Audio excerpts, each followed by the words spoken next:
Antes então da palavra oficial, algo a ministrar-lhes dentro de um propósito de Deus. Não precisamos ainda abrir a Bíblia, mas eu estava meditando durante esses dias no alto da montanha, lá pelas bandas de Minas Gerais.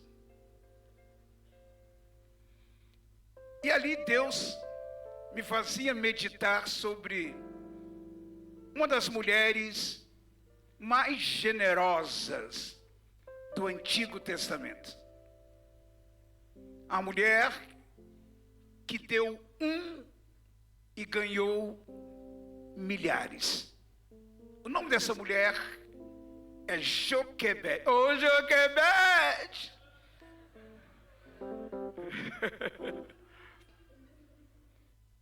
Joquebede. Quem era Joquebede?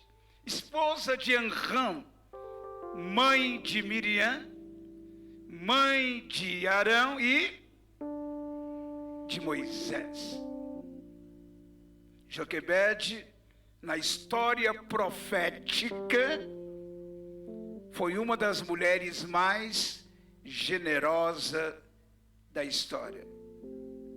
Ela deu o que ela tinha de precioso para resgatar milhares. Joquebede entrega Moisés para Deus.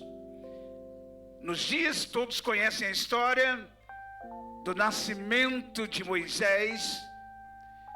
A Bíblia relata que houve um censo, um decreto de morte para todos os recém-nascidos daquele tempo. E sobretudo para com os filhos das mulheres hebreias, não as egípcias, porque mesmo nascendo no Egito, o povo hebreu, ou seja, o povo que cruzou, o povo que atravessou, o povo que desceu de Canaã para o Egito com Jacó, nos tempos de José, se formou, se fortaleceu, cresceu, agigantou-se sobre o Egito. E mesmo nascendo no Egito, eram um povo hebreu, porque sua cultura, seus ensinamentos e os decretos de Deus sobre o povo hebreu fazia com que eles não se contaminassem, mesmo nascendo em terras egípcias, eles eram hebreus. Porém, embora isto era cultural, profético e bíblico, mas algo deveria ser levado em consideração. Se alguém nasce em um lugar, ele é natural, pelo menos de forma cívica, deste lugar. Então o povo hebreu, povo de Israel, povo judeu, povo da nação de Deus, nasceu no Egito, mas eram o povo de Deus. E Faraó, incomodado com o crescimento, com o avanço, e muito mal aconselhado por toda a sua equipe, que havia um crescimento do povo judeu, e isso poderia causar problemas futuros, então ele decreta a morte dos primogênitos. Mas o povo judeu já clamava por um libertador. O povo de Deus já clamava por um Deus a qual ele servia. E Deus então começou o seu projeto. Uma mulher generosamente. Sim, ela entrega seu filho, ela oferta, ela dá o seu filho para Deus. Porque ela sabia que a morte chegaria à sua casa. A morte chegaria porque todos os filhos hebreus estavam debaixo do decreto. Então ela pega o menino, coloca em um cesto, leva às margens do rio Nilo e coloca ali o cesto. Chama Miriam e disse: fica olhando de longe, observe, porque eu vou entregar o meu filho. Eu creio que pelo Espírito de Deus, Joquebede entendeu que ela estava doando, ela estava entregando um por milhares. Diga comigo, um por milhares.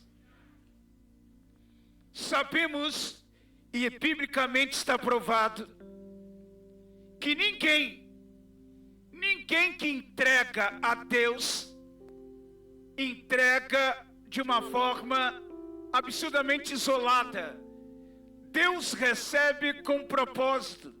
Joquebede entrega Moisés para Deus, para ser um instrumento que veio a gerar a libertação mínima de mais de 2 milhões de hebreus. Mais de 600 mil homens, fora mulheres e crianças. Não foi uma entrega voluntária, não. Ela entregou porque ela disse: eu preciso entregar, porque é necessário. Se alguém disser que foi uma entrega voluntária, é preciso provar. Nenhuma mãe quer entregar o filho, simplesmente ficar longe dele. Mas ela entrega porque era necessário. Meu filho precisa ser entregue a Deus. Eu preciso entregar o meu filho para que ele possa... E ela fez planejado. Ela colocou as margens do rio, próximo à casa real, porque ela entendia que uma nobre egípcia, encontrando aquela criança, não teria coragem de assassiná-la. De outra forma, também ela tinha consciência de que o decreto era sobre todas as crianças hebreias.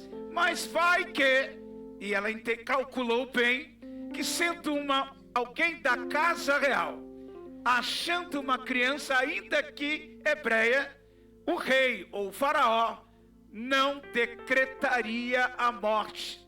Era algo intencional. Não vamos entrar nessa área, porque eu não estou pregando, mas a intencionalidade é algo também... o profético também é intencional, mas não vou entrar nisso agora. Porque ela sabia o que estava fazendo. Ela disse: eu vou colocar ali. A Bíblia, alguns dizem que ela colocou no rio. Isso é um debate teológico complicado, mas o texto diz que ela coloca as margens e pede a Miriam para observar. Bem, como ela observou, a filha de Faraó, a princesa, encontra o menino. Então, Joquebede tem a certeza que ela entrega com um propósito poderoso de Deus. A princesa encontra, a princesa adota, a princesa cria. Moisés é criado no palácio. Ele foi entregue por amor a muitos. Não é à toa que teologicamente Moisés tipifica o libertador, o Cristo que veio nos libertar. Moisés foi chamado de redentor na antiga aliança. Ninguém foi maior do que ele na antiga aliança. E Jesus vem como Moisés prefigurou a vinda do Messias. O que eu quero dizer nesta palavra, e não é a pregação, é que alguém teve coragem de entregar, não por voluntariedade, mas por precisão, por necessidade, por entender que era preciso. Quando você é desafiado, quando você é convidada, quando você é inspirado a fazer entregas no altar, oferta, dízimo, quando você entrega semente no altar, Deus espera que você faça por necessidade no que tange a obra de Deus, não pelas minhas necessidades. A minha oferta vai abençoar a muitos. A minha entrega vai alcançar milhares. Eu fico me perguntando o que seria se alguém não tivesse ofertado lá na favela no Rio de Janeiro há 43 anos atrás, o neguinho andando pelos morros, cheio de capeta até no bafo, com o nome de Luciano em nome de Lúcifer, um futuro terrorista de Satanás, aquele que trabalhou com o capeta, comeu, se envolveu com a magia negra em detalhes que você não tem ideia de tão terrível em alguns cemitérios do Rio de Janeiro. Era um futuro capetoide no mundo. Mas alguém deu, talvez naquela época, uma oferta missionária para abrir uma igreja. E não deu, talvez alguém tinha até necessidade, mas alguém doou por urgência. Alguém disse, eu vou ofertar para que a igreja continue, para que as luzes se abram. Alguém entre e seja alcançado pelo Evangelho. Então você não dá por necessidade sua, você dá porque a obra de Deus precisa alcançar a outros. Alguém doou, a luz se abriu, a porta abriu, a luz se acendeu, eu entrei e com muita humildade eu digo, desses 43 anos, quem sou eu para ter alcançado milhões de Moisés? Mas a gente já fez aí um trabalhozinho em algumas dezenas de países no Brasil, com milhares e milhares de pessoas alcançadas. Porque alguém não deu, porque era por necessidade dela, mas por obra de Deus. Vocês sabem que em toda a escola de profetas, no último dia, eu levanto com todos os profetas presentes uma semeadura profética. Essa semente é para abençoar o altar que nos abençoa. Eu sei que há uma cultura absolutamente interessante e respeitável nessa igreja. Não é preciso nem falar diretamente. Os cestos ficam 24 horas sobre o altar. Voluntariamente essa igreja movida vira o altar. Mas quem acompanha a escola de profetas sabe que todas as manhãs eu os desafio a semearem nessa unção. Embora seja nesse altar, eu os desafio a semearem nessa unção. Alguém me pediu para não dizer o nome, mas alguém procurou-me e disse-me, pastor, nas manhãs da escola de profetas, o senhor sempre levanta uma oferta sobre a unção profética da escola. E um dia o senhor disse que a unção que eu honro, nesta unção, eu sou abençoado. E eu estava vivendo um processo difícil e querendo adquirir algo que eu não conseguiria. Mas ao ouvir essa palavra eu aceitei o desafio. Eu vou semear nesta unção. E nessa unção eu verei a glória de Deus. E veio me procurar. E por pedir, é claro que eu não vou citar, mesmo que não pedisse, a gente não expõe as pessoas, mesmo sendo bênção. E me contou algo incrivelmente poderoso que o Senhor fizera na vida dela. Então eu quero agora inspirar vocês. Você tem liberdade para semear nessa unção antes da palavra, antes da mensagem. Se levantar do seu lugar, vir ao altar e dizer, Senhor, esta unção não é por necessidade. Não é porque eu necessito, é porque é necessário investir nessa unção. Você vai ficar à vontade para isso durante esse tempo, durante este período, com grande alegria. Pastora Débora, por favor, querida. Pastora Débora, esposa do nosso querido pastor Carlos, pastor Silvério. Ela há muito tempo não participava da escola conosco devido às suas atividades e ela vai cumprimentá-los. Ela vai saudá-los antes da palavra. Graça e paz, queridos. Primeiramente quero louvar a Deus, engrandecer o nome do Senhor pela sua vida, meu pastor. Pela honra de poder caminhar com o Senhor mesmo distante e pela possibilidade que o Senhor deu ao meu esposo de voltar a ministrar. A essa casa que também, a vida do apóstolo, da pastora. E nós conversávamos, eu e meu esposo, essa semana, que sair daquilo que é o normal, sair do aspecto daquilo que é convencional, é preciso também sair das estruturas de religiosidade. E ontem o Senhor falou algo que me impactou, onde falou, não é para o que está sentado que a unção não flui. E eu só posso agradecer ao nome do Senhor, agradecer ao nome do nosso Deus por pessoas como o Senhor, como essa igreja que nos acolhe com tanto amor, com tanta honra. Existe uma palavra que até falei com a futura esposa do pastor Cleiton: pessoas nos ferem, mas pessoas nos curam. O Senhor é cura para nós. Pastora Paula é cura para nós.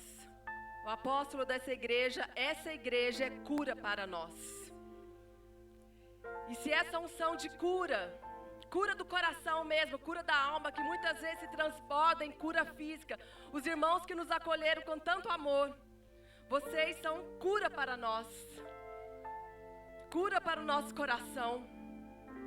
Então eu quero declarar em cima dessa vida que vocês liberaram para nós, que as emoções, das suas emoções sejam curadas, sejam saradas, aonde foi área de dor, de tristeza, de vergonha, que vocês nessa manhã também possam receber a cura, a restauração, o refrigério, a paz.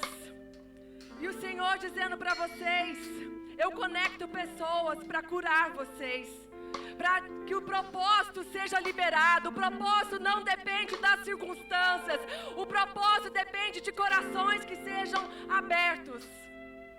Amém? Que Deus abençoe a vida de vocês. Nós vamos ter que sair um pouquinho mais cedo para pegar os filhos, mas eu deixo o meu abraço, o abraço do meu esposo a todos vocês, com muita alegria. Deus os abençoe e, se Deus quiser, até a próxima escola.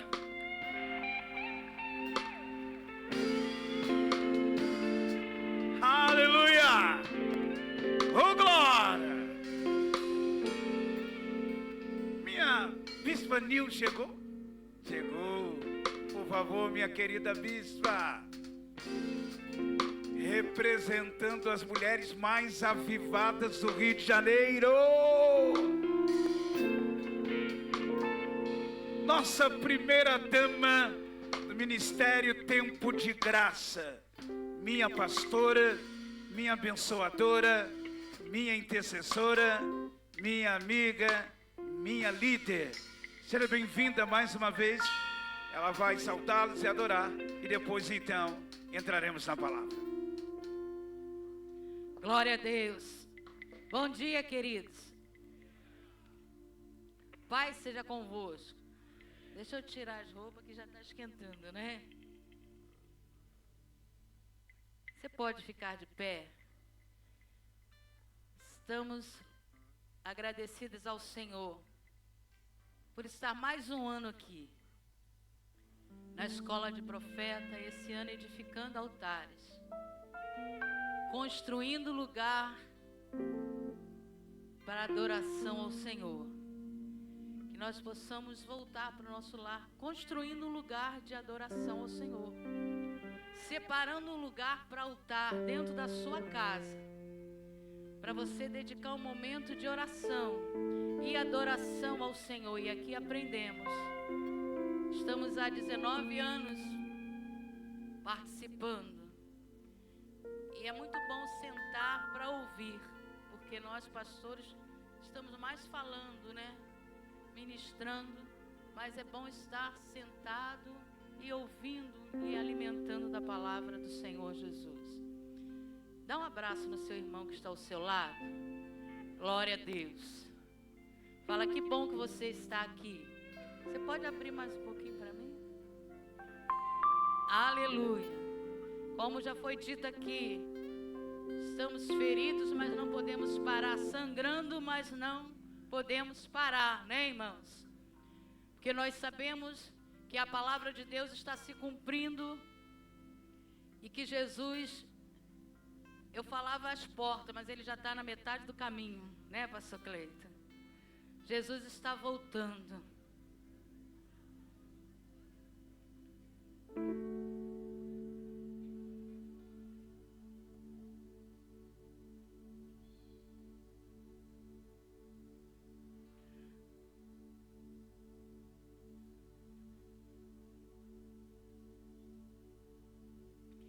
Então, queridos, Jesus já está na metade do caminho. Fala para o seu irmão, se prepare, né? Se prepare, não estamos mais em tempo de brincar. Ele vem,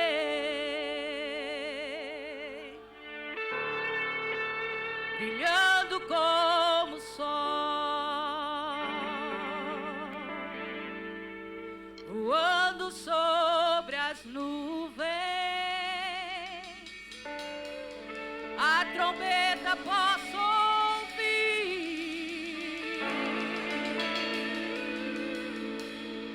um grande coral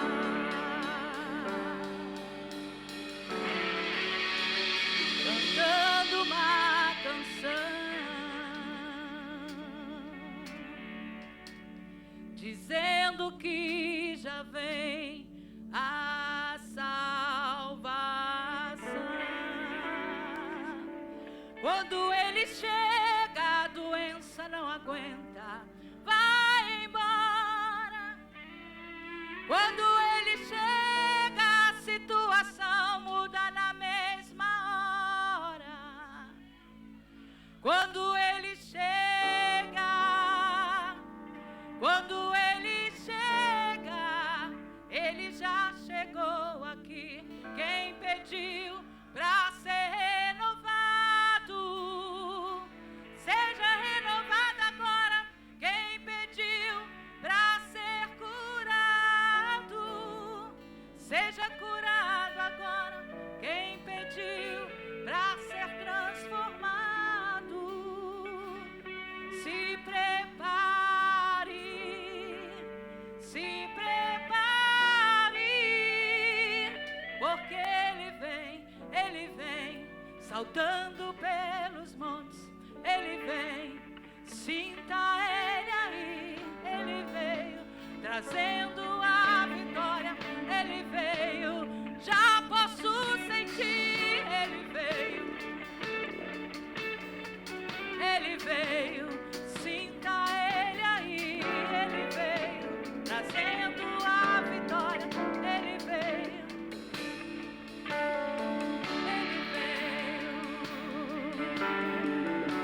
Desceu na terra, ele é varão de guerra, forte e majestoso, todo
importa como vamos chegar lá, transformados, renovados, abençoados.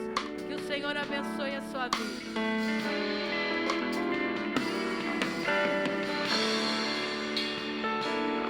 Oh, glória!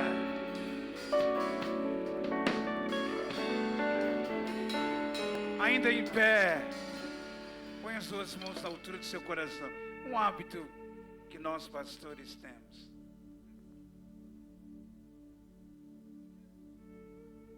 Quando você chegou aqui na escola, você colocou algo diante de Deus. Não como quem põe condições, mas como quem rasga o coração. Você pediu sinais. Você pediu respostas. Você pediu direcionamento. E desde o primeiro momento da noite de sexta, o Senhor tem revelado, o Senhor tem demonstrado, o Senhor tem liberado sinais através da palavra pregada, do testemunho dado, do louvor entoado, da adoração ministrada. E se você ainda não percebeu o quanto o Espírito Santo fala entre nós desde a noite de sexta, ainda há tempo. Ainda há tempo, abre o seu coração. Nós estamos reunidos. A casa já está preparada. Deus vai soprar o vento e a resposta virá.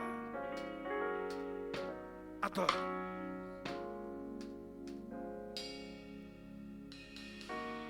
Um barulho diferente,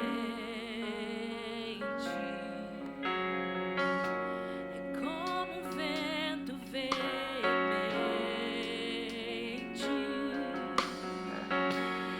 Vejo línguas como que de fogo pousando sobre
Você pode aplaudir ao Espírito Santo, que nos batiza com fogo. Ah, Ele vos batizará. Aleluia! Oh! Sim, Espírito Santo, realie e nos batiza mais. Amém? Glória a Deus. Abram as vossas Bíblias no primeiro livro dos Reis. Aqueles que têm Bíblia, tablet, celular ou apenas na projeção. No primeiro livro dos Reis, no capítulo 18, vamos inicialmente ler tão somente o versículo 21.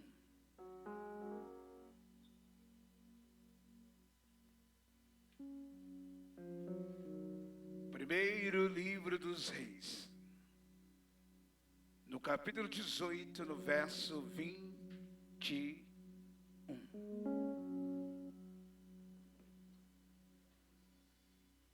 Diz o texto: Elias, aproximando-se de todo o povo, bradou, gritou: até quando claudicareis das tuas pernas?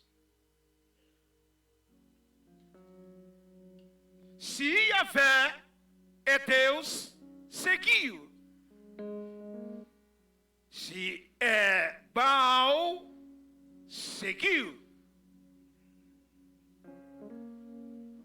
E o povo não lhe pôde dar uma resposta.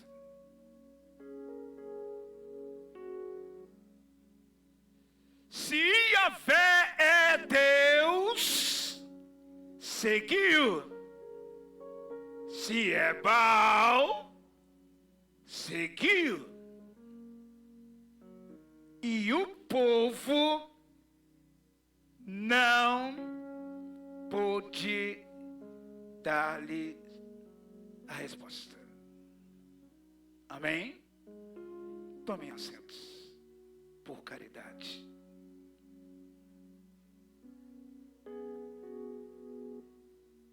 Geração profética, família restaurando, família tempo de graça, família corpo de Cristo, família você tem a marca, em geral, enfim, família de Deus espalhada neste lugar. Nesta manhã, chegamos ao final de mais uma incrível, inspiradora e alinhadora escola de profetas. Este ano, de uma forma muito mais clara, liberamos um tema vindo da parte do Espírito, entregamos aos incríveis parceiros, pregadores, que de uma forma dedicada, responsável, bíblica, teológica e comprometida, nos direcionaram, nos deram destino segundo a palavra, tocaram em nossos corações, sendo instrumentos do propósito profético. E nessa manhã, chegamos ao final desta, digamos, maratona profética, que nos exercitou, que trouxe uma nova musculatura para prosseguirmos no propósito profético de Deus. E nessa manhã, a mim é dada a grande, maravilhosa, profunda responsabilidade de concluir convosco o que Deus, de fato, tem feito e concluirá nesta manhã. E o tema desta manhã, o texto desta manhã, que também vai falar sobre altar, vai levá-los a uma compreensão além do altar. Vocês observaram que no texto que nós acabamos de ler, fala sobre altar, fala sobre fogo, fala sobre resposta de Deus. Mas a ênfase não está no fogo, não está no altar, não está na resposta.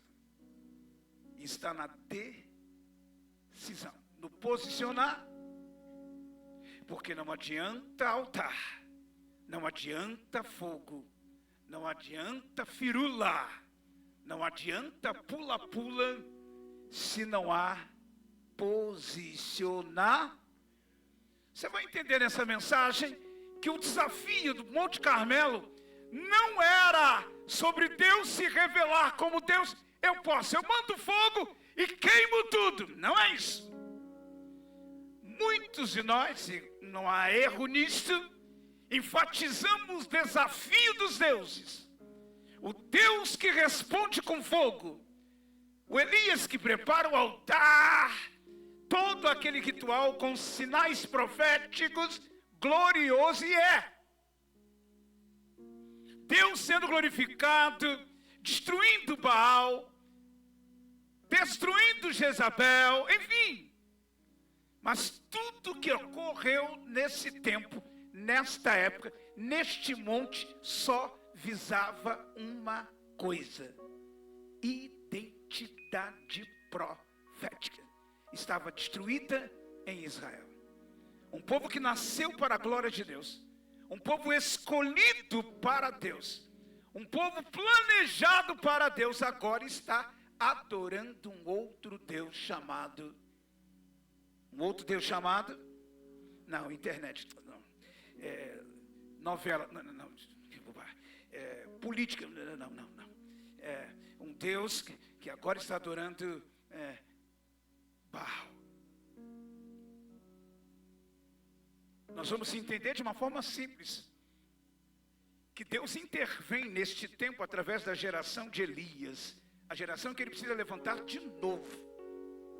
Porque milênios se passaram e tudo parece ter feito um círculo e voltou ao mesmo lugar.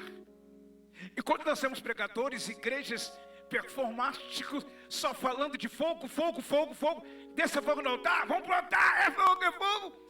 E Deus está só de olho nele, está todo mundo querendo fogo, que eu responda com fogo, mas não estão se dando conta de algo que se perdeu.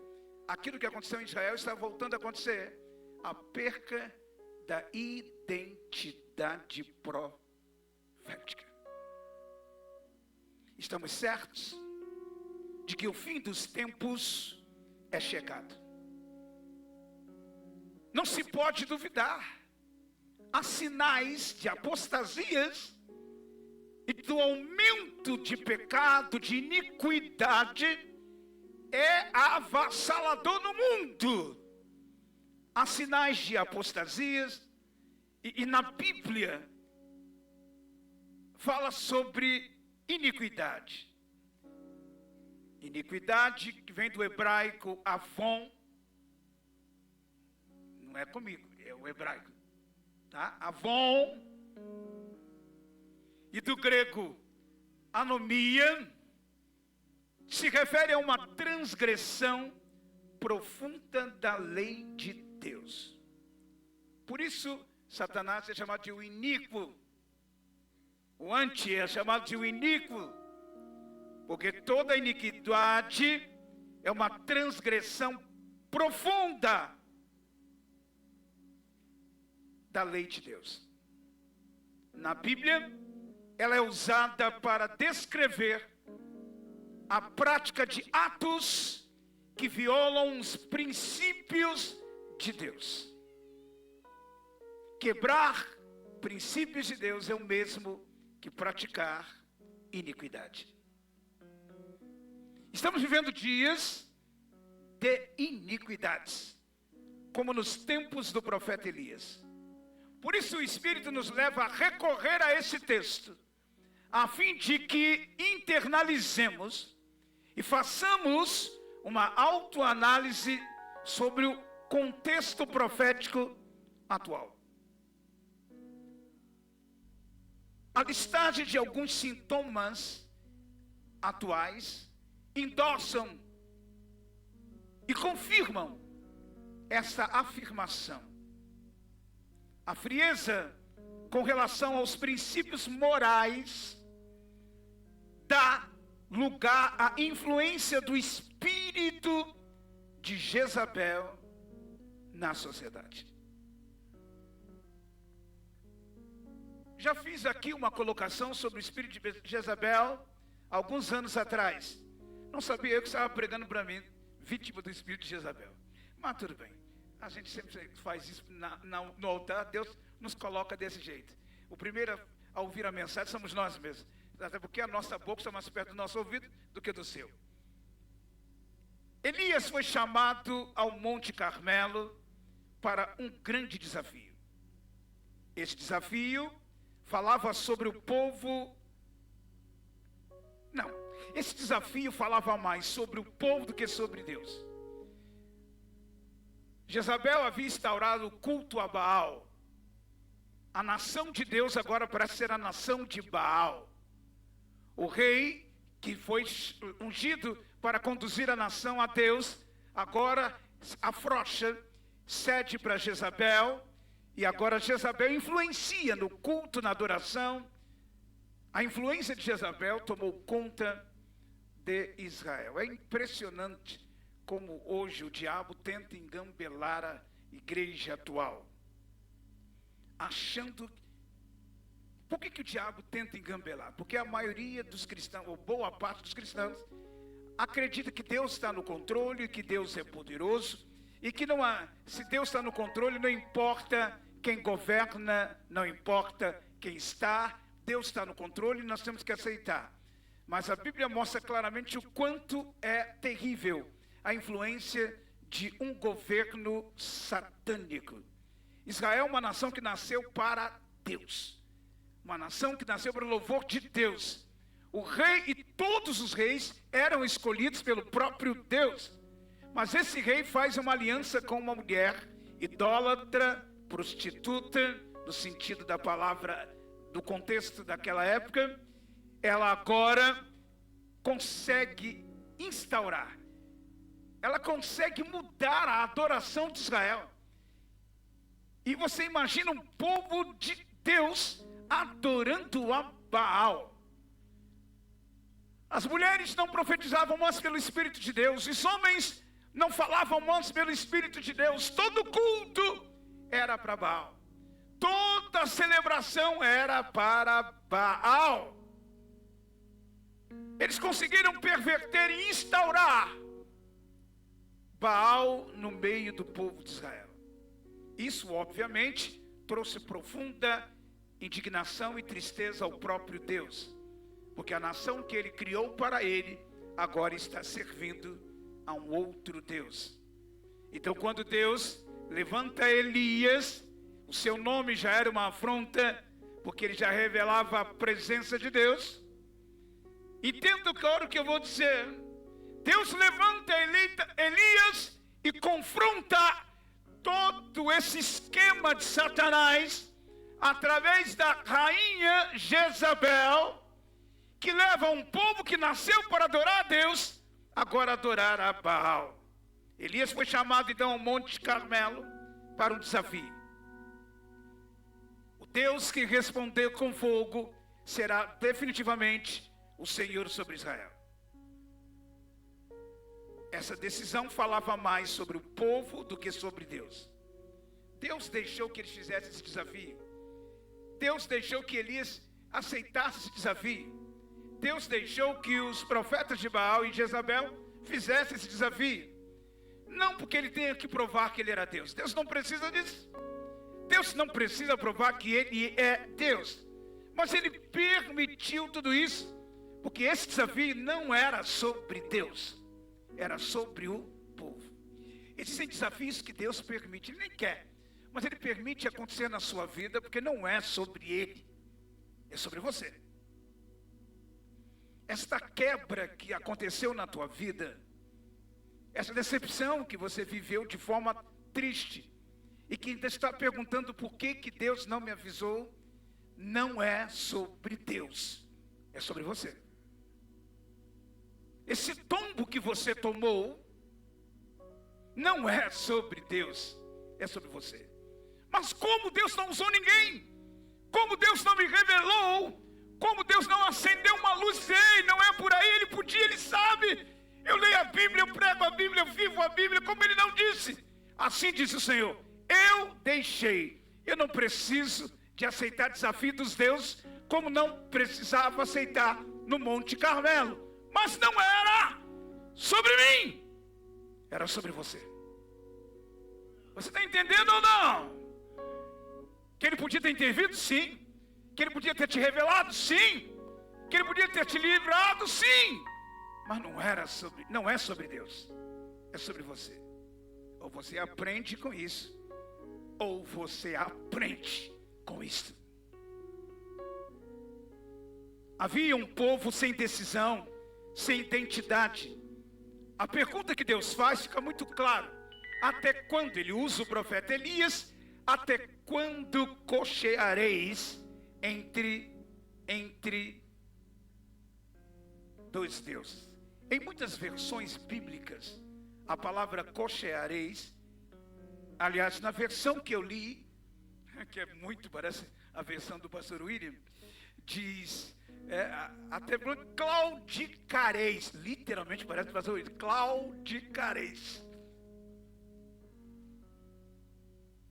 Mas na maioria das versões, a versão é cocheareis, entre dois pensamentos. Cochear significa hesitar, duvidar, ou ficar indeciso. O que Deus está questionando o povo é: por que vocês estão indecisos em cima do muro sobre eu e Baal? Como vocês chegam ao ponto de colocar em dúvida quem é Deus, se eu, o Criador, ou Baal? A que ponto vocês chegaram? A expressão até quando cocheareis entre dois pensamentos sugere uma falta de decisão firme, uma oscilação entre duas escolhas. Um tempo de crise sem precedentes se instaurou em Israel e se estendeu até os tempos de hoje. Isso ocorreu há muitos e muitos anos atrás, mas me parece que está acontecendo nos dias de hoje. Vivemos dias semelhantes aos do profeta Elias. Há frieza moral, confusão espiritual, apostasia e relativização de princípios. O povo de Deus ainda não reage diante do confronto profético. O confronto está acontecendo até hoje. O texto então termina registrando: e o povo não lhe pôde dar uma resposta. Séculos se passaram e o povo continua sem dar uma resposta para Deus. Até quando cocheareis? Queridos e queridas, igreja vitoriosa, profetas e profetisas, os lugares mais sombrios do inferno são reservados para aqueles que se mantiveram neutros em tempos de crise moral. Não são palavras bíblicas, não são palavras minhas. Dante Alighieri disse isso, e eu endosso. Os lugares mais sombrios do inferno são reservados para aqueles que se mantiveram neutros. Eu prefiro ficar neutro. Há alguns anos atrás eu vivi uma experiência de um levante do inferno contra o meu ministério. Eu estava no meu gabinete, um homem entrou e disse: eu vou te destruir. Você me batizou, você me casou, você me deu uma casa para morar, mas eu te odeio. Essas foram as palavras. E enquanto eu não te fazer voltar para a favela de onde você saiu, eu não descanso. E tem mais, há um grupo comigo. Virou as costas e saiu. Eu disse, meu Deus, que coisa é essa? Quem será este grupo? Mandei fazer uma rápida investigação. E o grupo disse, não queremos falar com o líder, porque já fomos alertados que ele tem um poder, naquele tempo eu já tinha PNL, ele tem o poder de entrar na nossa mente.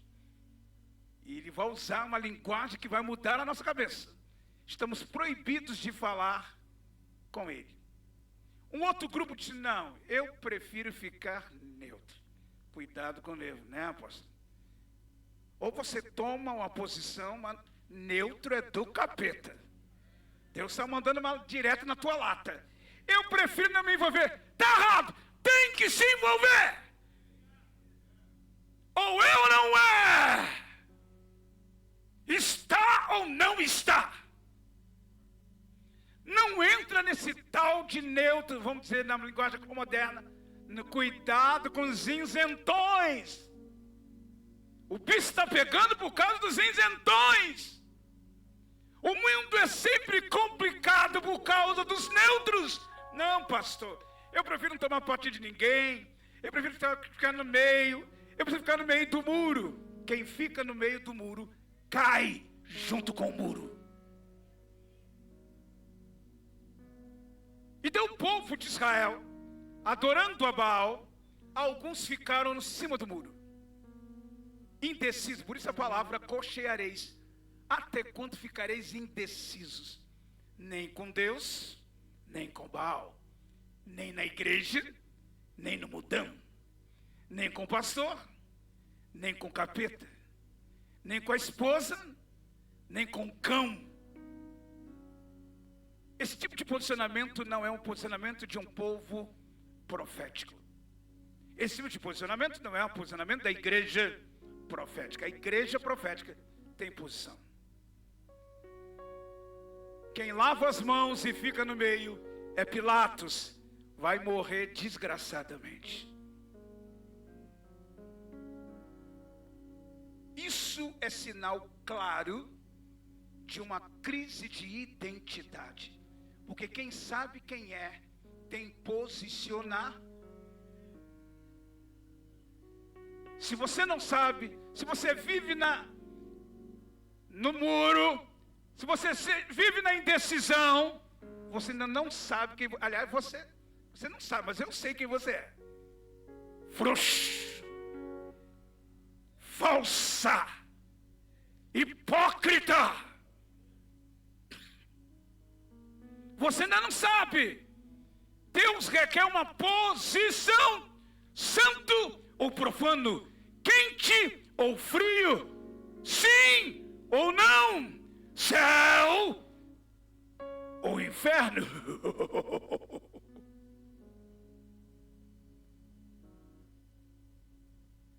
A pergunta de Elias ecoa ainda hoje. Família profética, até quando? Até quando ficarás em cima do muro? O pessoal chega na tua casa, começa a meter a língua no pastor, você diz, eu prefiro ficar neutro. Neutro não. Falou mal do teu pastor, você pula do muro. Ou você vai para o muro do capeta linguarudo, ou você diz, aqui não. Posicionamento. Mas eu prefiro ficar bem com todo mundo, cada um tem a sua opinião. Pois é, o inferno está cheio de crente assim. A indefinição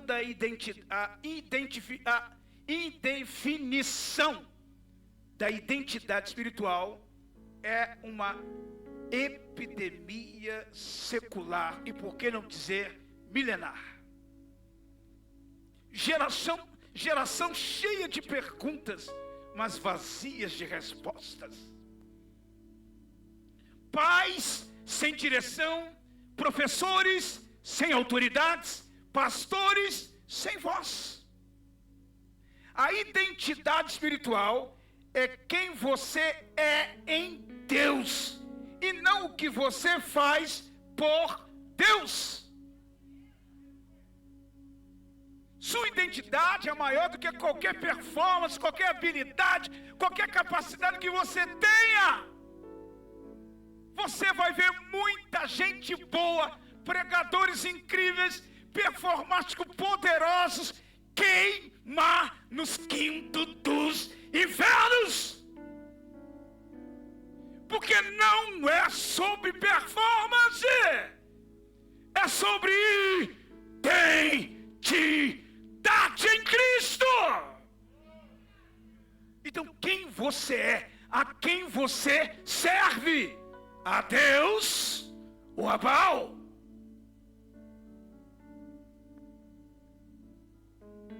Naquele dia, muitos dirão que fizeram muitos sinais por Cristo. Mas muitos, esses mesmos, ouvirão do próprio Cristo: eu não te conheço. Mas eu fiz, não te conheço. Mas eu reuni uma multidão, mas eu não te conheço. Mas eu fiz grandes obras, mas eu não te conheço. Mas eu tinha uma igreja de milhares, não te conheço. Mas eu tinha não sei quantos K de seguidores. Isso eu sei, não sei quantos K de capetas.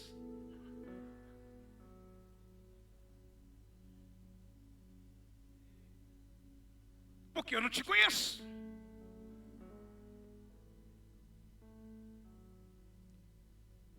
Por isso, igreja, identidade espiritual é quem você é em Deus, e não o que você faz por Deus.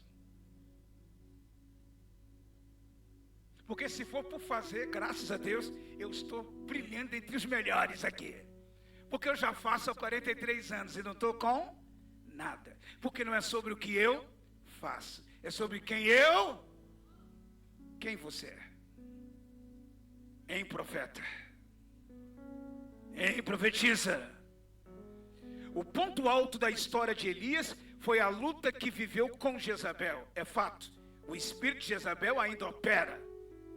O paganismo entra pela cultura, pela educação, pela mídia e pela música desde aquele tempo.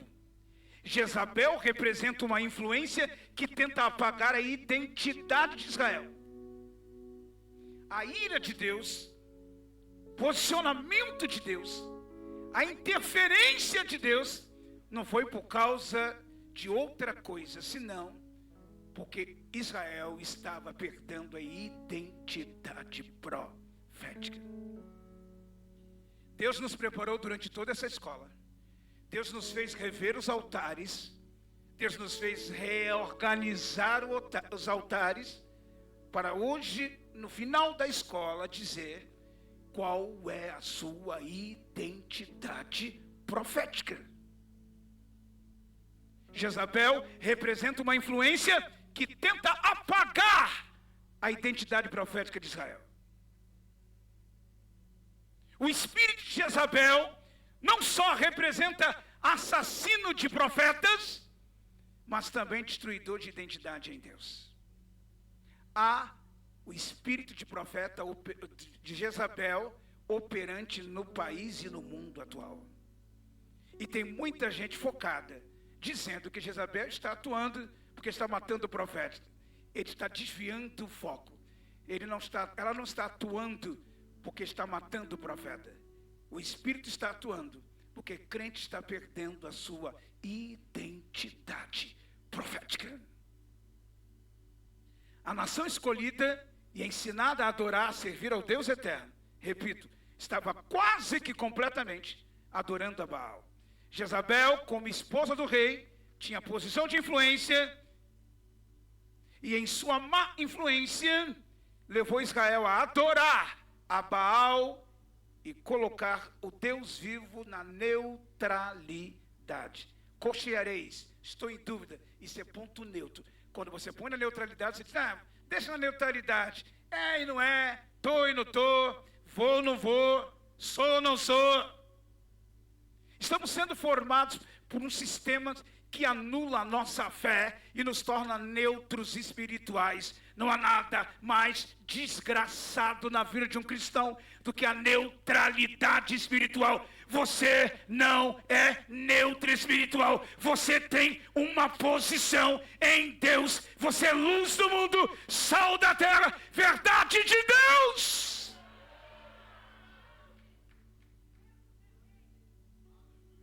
Então eu quero e repito, os lugares mais sombrios do inferno são reservados para aqueles que querem se manter neutros.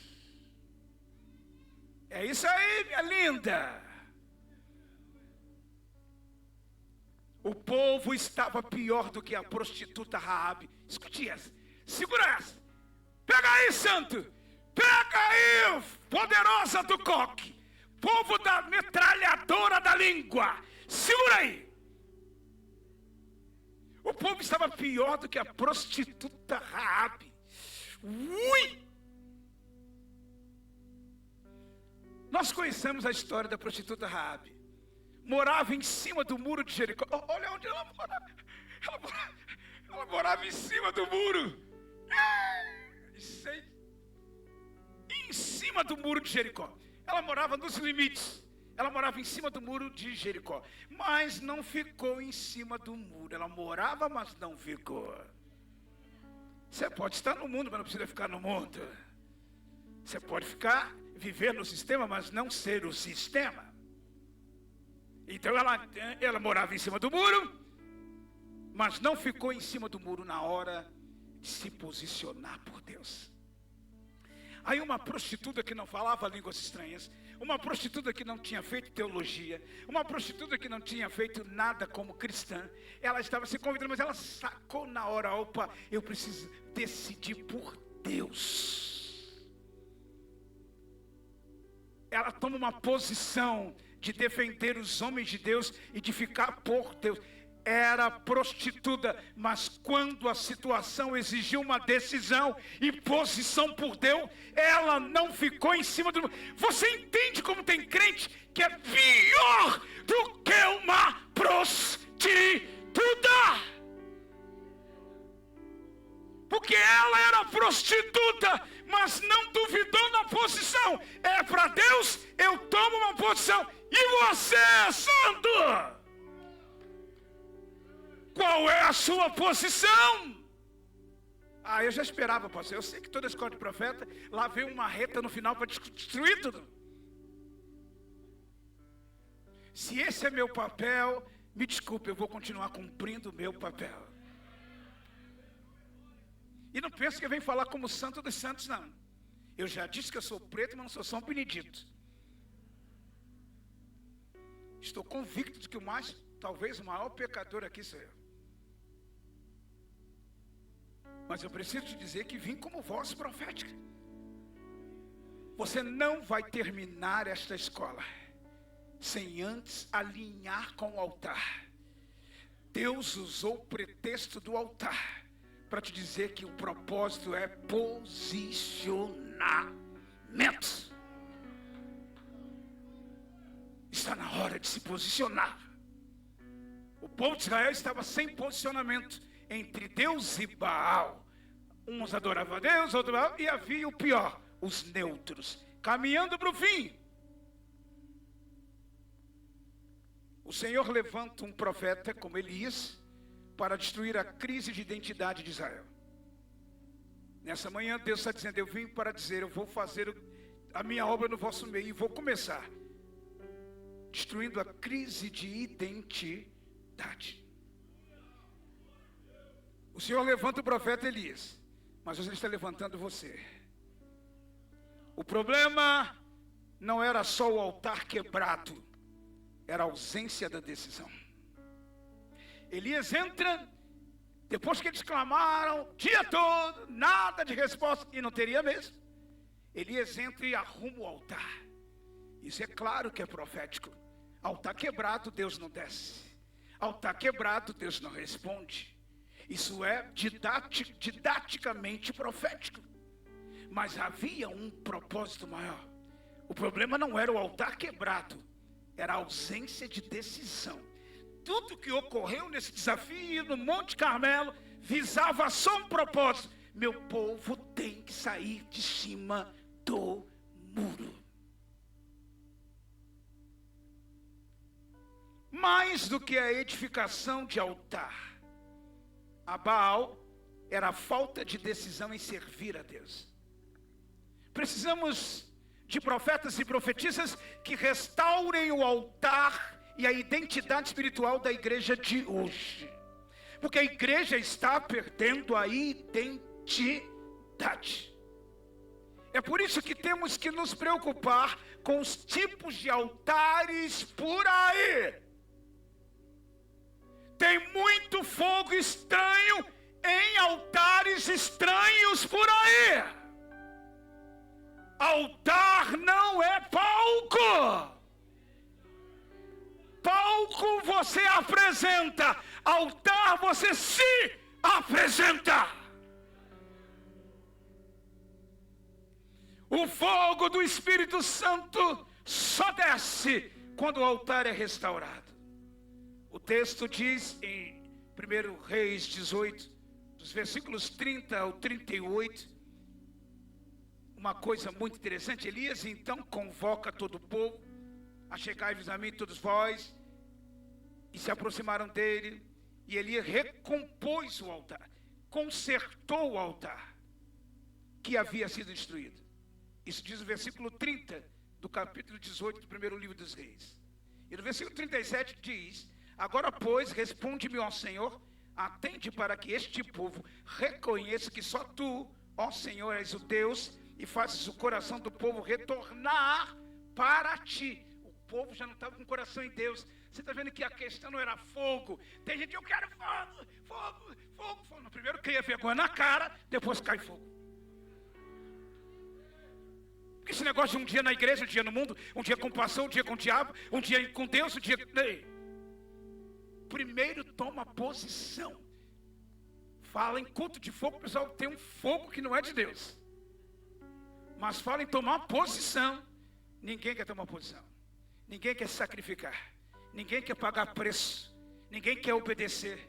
Ninguém quer submeter. Ninguém quer se submeter. Ei! Deus te chamou nessa manhã para te dizer: quer fogo? Eu respondo. Mas antes, desce do muro. Elias restaurou o altar do Senhor que estava ruim. Elias reparou o altar que os profetas haviam destruído.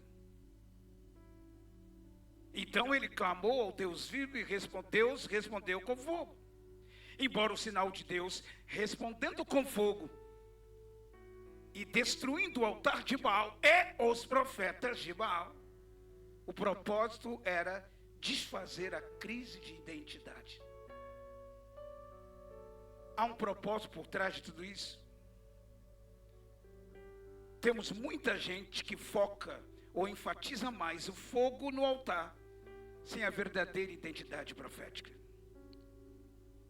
Igreja, a sua identidade profética é mais relevante do que o fogo descendo do altar.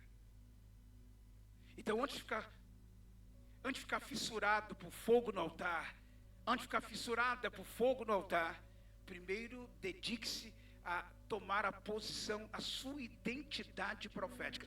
Quem você é no corpo de Cristo. Deus te chamou. Na obra e no reino de Deus, ninguém é chamado para o nada. Todos vocês fazem parte de um propósito no corpo de Cristo. Por isso, vamos parar de se impressionar com firulas, com gritos, com rodopios, com jogos de palavras, com fogo estranho. Vamos nos abrir para a identidade profética. A ausência de Deus é reflexo direto da ausência da identidade em Deus. Cuidado com os altares. Cuidado com os altares imundos. Altares imundos são altares sem santidade que ofende a Deus. Tem muitos altares imundos por aí. Cuidado com altares rachados. Rachaduras vazam a unção. Rachaduras vazam óleo e não chega o óleo ao seu destino. Rachaduras promovem vazamento do conteúdo de Deus. Altares ilegais racham. Já pegou algo original e algo falso? O que é falso racha, o que é original perdura. Altar rachado derrama o que não deveria ser derramado. Tem muita gente derramando o que não deveria ser derramado porque está rachado. Tudo que é feito por meio desse altar, o que é cantado em cima desse altar, pregado, apresentado, vaza, escoa e não chega ao lugar de destino e de propósito. Cuidado com os altares vazios. Religiosidade sem revelação de quem Deus é altar vazio. Cuidado com altares copiados. Sabia que existem altares copiados? A Bíblia fala de um rei que fez isso. Lá no segundo livro dos Reis, capítulo 16, não vamos ler, não, vou dar só a referência para prosseguir, para nós ungirmos. Mas vou dar a referência. Segundo livro dos Reis, capítulo 16, versículo 10 a 15. Um rei que copia um altar pagão e manda construir uma cópia em Israel. Tem muita igreja cheia de cópia de altar. Ctrl-V, Ctrl-C, americano, brasileiro. Porque deu certo, ela vai dar aqui. E copia o altar. Modelos humanos, estratégias empreendedoras, altares emprestados, espiritualidade plagiadas. Substituindo a voz profética pela técnica. E o resultado é esterilidade espiritual.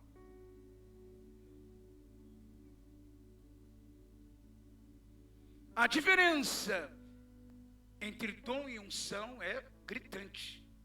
Dom dá capacidade. Unção dá autoridade. Quem tem dom pode impressionar. Mas quem tem unção pode transformar. Altares rachados não carregam unção. Porque a unção vaza. A igreja precisa mais de unção para entender que nem tudo é unção, muita coisa é performance. É preciso restaurar a identidade em Deus. Você sabia que o diabo, vou terminar com isso. O diabo, ele reconhece identidade, não performance. Eu fico imaginando, vou dizer isso, de vez em quando você vê, tem jeito, vejo pela internet, alguns performáticos, caras são bons, sabe o que é bom? Atinge todo mundo, atrai todo mundo, chora com todo mundo, acarreta milhões de um minuto só. Mas eu fico olhando e Deus fala comigo sem revanchismo, sem despeito, sem inveja. Isso aí é performance. Não é identidade. Vocês sabem lá no livro de Atos, capítulo 19, verso 13 a 16, nós temos isso claramente quando os filhos de Seva tentaram expulsar demônios no nome de Jesus e Paulo. E o capeta disse, não, Jesus eu conheço, Paulo também, mas os performáticos, quem é vocês? Vocês são os caras de performance, os mágicos, Ou são os caras de multidão, de cas de seguidores. O diabo está dizendo, mas eu não conheço vocês. Jesus eu conheço. E pelo que eu conheço, ele não está aí. Paulo eu conheço. Pelos moldes da pregação de Paulo, você nem prega a sombra. Mas quem é você? Alguém que nem o diabo reconhece. E os caras eram performásticos. Os caras eram bons, mágicos, tinham alegoria, eram bons de internet, sabiam o que dizer, sabiam como chorar, sabiam como agir. O espírito maligno disse, Jesus eu conheço, Paulo eu sei quem é, mas vocês, nem do cão vocês são, que eu nem conheço vocês. Já pensou isso? O diabo reconhece identidade, mas não reconhece minha forma de. Quem você é, profeta? Quem você é, profetiza? O inferno respeita quem tem identidade em Deus, não apenas quem usa o nome de Deus. O trabalho do diabo contra a nação de Israel, eu vou dizer isso até o final da mensagem, não era para matar os profetas e a unção que estava sobre eles, mas para matar ou destruir a identidade profética de Israel. A identidade é o código espiritual da geração profética. A guerra espiritual não é por poder, é por identidade. Ganha quem é e não quem pode. Só vai ganhar a coroa da vida quem é e não quem pode. Somos uma sociedade cheia de informação, mas vazia de informação da identidade espiritual. Então eu concluo dizendo, chega de neutralidade, chega de púlpitos sem altares. Porque se altar é lugar de morrer, tem gente subindo para o púlpito que quer viver, aparecer. Não, tem que morrer, miserável. Chega de culto sem glória para Deus. Chega de performance sem identidade. A crise de identidade continua sendo mais relevante do que o desafio do fogo sobre o altar. Quem alinha a sua identidade em Deus, restaura o altar para Deus. Incline a sua cabeça. Ministério de louvor. Eu quero te dar agora alguns minutos para meditar no que Deus está tratando conosco durante toda esta escola. A unção não pode ser um banho de óleo. A unção não pode ser um momento emocional. Ela precisa e tem que ser um sinal de identidade profética na tua vida. Deus vai te abençoar nesse domingo, mas Ele está interessado em saber como você será na segunda-feira. Porque é na segunda-feira que o óleo tem que ser revelado.